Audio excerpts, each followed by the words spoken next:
বিশাল আগুনের চারপাশে নেচে গিয়ে উচ্ছ্বাস প্রকাশ করছে শত শত মানুষ। রাতের মৃদু আলোয় সবাই হাতে হাত রেখে আনন্দের সঙ্গে গোল হয়ে নেচে নেচে ঘুরছেন। বৃদ্ধ, তরুণ কিংবা শিশু সকল বয়সী মানুষই আনন্দের সঙ্গে উপভোগ করছেন চমৎকার এই আয়োজনটি। কেউ বা ক্যামেরাবন্দি করছেন আগুনের আলোয় রাতের সুন্দর মুহূর্তটি। শত শত মানুষ রাশিয়ার বিখ্যাত বার্ষিক অনুষ্ঠান আর্কস্টোয়ানি ল্যান্ড আর্ট ফেস্টিভ্যালে অংশগ্রহণ করতে ও ঘুরে দেখতে এসেছেন কালুগা নামের ছোট্ট এই গ্রামটিতে।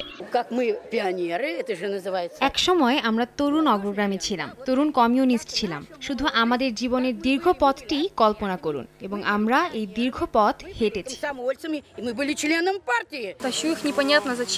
এই মুহূর্তে আমার ভেবে ভালো লাগছে যে আগামী 40 থেকে 50 বছর পর আমরা এই আয়োজনে এইভাবে সকলে আনন্দ অনুভব করব, আমাদের সব বন্ধুদের সাথে একত্রিত হয়ে। আয়োজনটির মূল উদ্দেশ্য হলো নবীন ও প্রবীণদের মধ্যে মেলবন্ধন স্থাপন করা। বিশাল স্থাপনা বানিয়ে তা পোড়ানোর মাধ্যমে বোঝানো হয় যে মানব জীবন কতটা ছোট, চোখের পলকেই তা শেষ হয়ে যায়। জীবনকে সুন্দরভাবে উপভোগ করাটাই আসল। তাই উৎসবটির শুরু হয় প্রবীণদের গানের মাধ্যমে।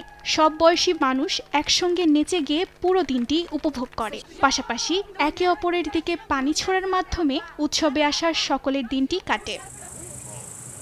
উর্জিতা শেজিন, সময় সংবাদ।